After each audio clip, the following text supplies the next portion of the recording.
made this list years ago, right after the Rise of Skywalker, which was a disappointment for me. And I think kind of around The Mandalorian, I was going to do a video, and I never got around to it. Second season came out, and obviously I've been busy, and I kind of forgot about it. But I found it, especially because, like I said, I got this comic. I was so excited, and I've been thinking about Star Wars. I did post this Thrawn #6. I just got another one. I found another one of these, which is the first appearance of Admiral Arlani, who's Thrawn's kind of boss in the Chiss ascendancy. And so I had this list. It's kind of it's not necessarily a list about what the future of Star Wars is, but I thought it was some concepts that they should follow. Now, I'm not a director or writer or anything, and I was just my own thoughts on where I thought Star Wars was stuck, where could it go, and just to keep it interesting. I do think it really seems to be on the right path. The Mandalorian has been great. I know Disney has produced all of these new High Republic, both comics and novels. They're taking their time in this next trilogy. They're just not forcing it out. So it'll be interesting. We'll see. But I kind of came up with these different items I thought perhaps could be good for the future of Star Wars. So the first one was they've got to just stop repeating things. They've got to think of something new. And what I mean by that is, even within even the original trilogy, Empire Strikes Back is great. We saw all kinds of new things. The AT-AT walkers, Hoth, things we've never seen before, Yoda. And so that was great. And then in Return of the Jedi, which also had a lot of cool things like the speeder bikes, etc. But then we saw the Death Star again. And that just sent them down this, I don't even know. So of course when Disney bought it, they just decided to do it, just double down on it all. And I don't understand it. And as we know, The Force Awakens, it's basically kind of a retelling of A New Hope. The Rise of Skywalker has some newer concepts, but in the end, they're fighting the Emperor again. And even that last scene felt kind of similar, where the fleet is going to be destroyed. And it's like he almost had the same lines where he's like, it just is too much. They've got to stop repeating everything, the same plot lines, and think of something new. I know that's difficult, but that's what they've got to do.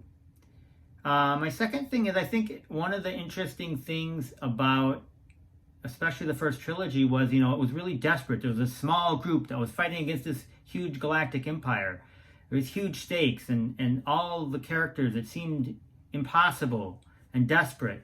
And they've got to go back to that mentality. I think they try, but they somehow, nothing that, we don't feel like any of the characters there's any stakes at all. So that's something they've got to find again, and hopefully they can put something together.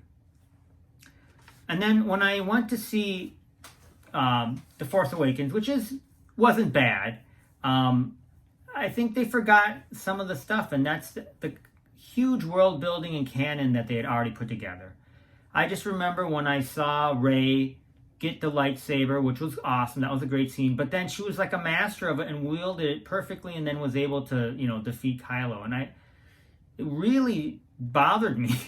And that's just because what we had learned in this world is that to master a lightsaber took years and years of experience. You have to find a master. And she just kind of erased all of that. It didn't make any sense to me. Now, you can pick up a lightsaber and wield it. We saw Han Solo do it, but you're going to fumble with it. You're not going to know. You're not going to know how to use it properly. And so that really they've got to go back to that. I know within the Mandalorian 2, they have attempted to do that. So in other words, you learn that Grogu had already been trained, and that's why he has the limited ability of the Force that he already has. And that's great. That really, makes sense.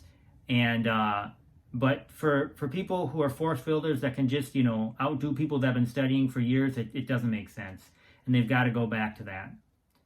The next kind of concept I think they've got to roll with is that every character has to kind of have its own role. In the original series, not to always go back to that, but Han Solo was this incredible pilot. Chewbacca could fix stuff, and he was the co-pilot. Whereas, like in the new series, Rey literally could do everything. She was an incredible mechanic.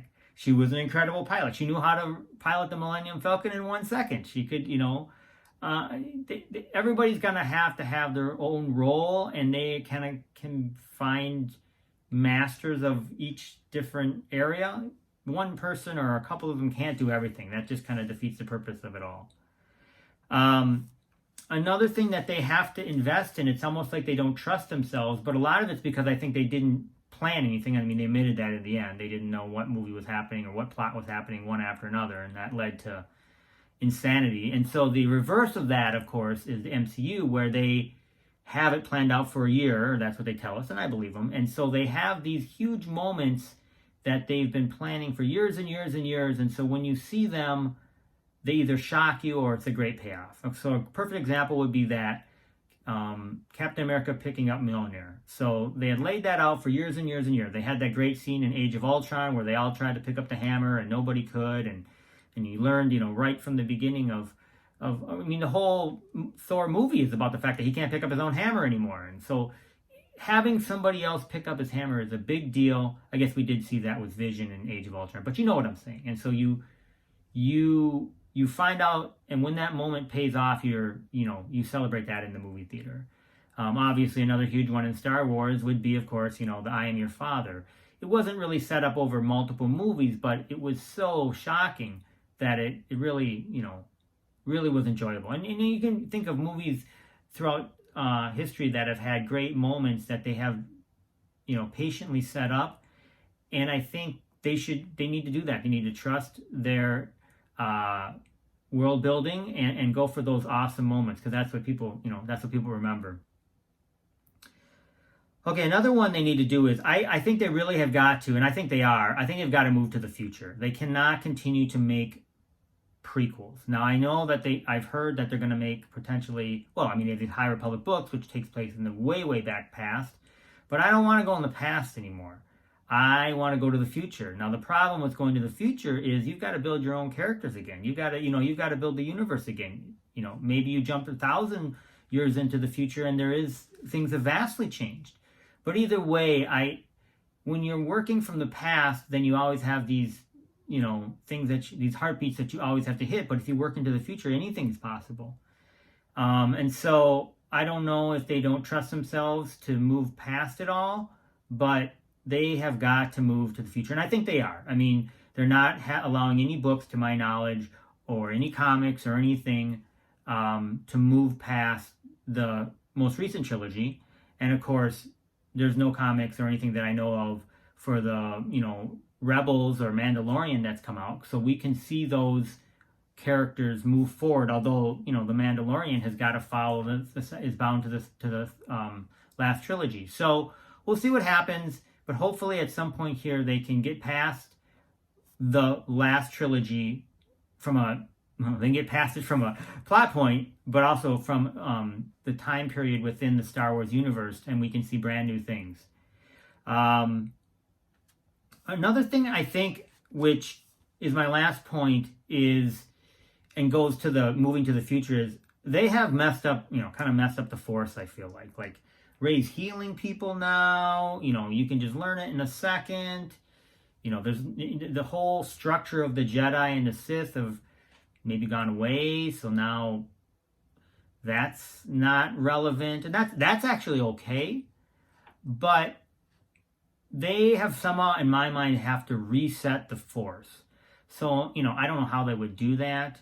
Maybe the Force has been balanced with Rey and all the Sith and the Jedi gone, so they can reset it so the Force isn't as powerful, so you can heal people and bring them back from the dead and see into the future and Force project. I mean, they somehow have to limit the powers of the Force again, or maybe it's just that nobody knows how to do these things, although Rey does, I guess, to get back to the point where it's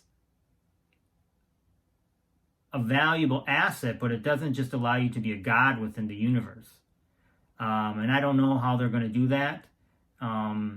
Obviously, within the books, there's interesting things like, there's creatures that don't allow you to use the Force.